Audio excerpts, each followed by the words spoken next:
মাগরিবের পরে কারোর সঙ্গে কথা না বলে এই দোয়াটি 7 বার পরে আল্লাহ তাআলার কাছে যা চাইবেন আল্লাহ আপনাকে তাই দান করবে।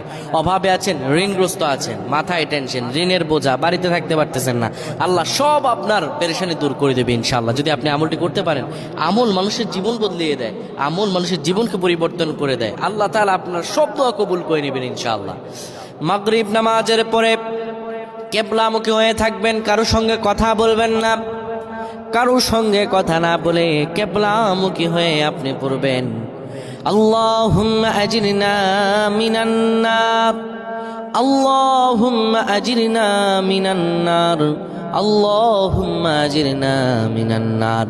যদি এটি আপনি মাগরিব নামাজের পরে কারোর সঙ্গে কথা না বলে পড়ে 7 বার পরে দুটি হাত তুলে আল্লাহর কাছে দোয়া করেন, আল্লাহ জাহান্নামের আগুন থেকেও বাঁচাবেন এবং আল্লাহ আপনার সব দোয়াগুলো কবুল আর মঞ্জুর করে নেবেন।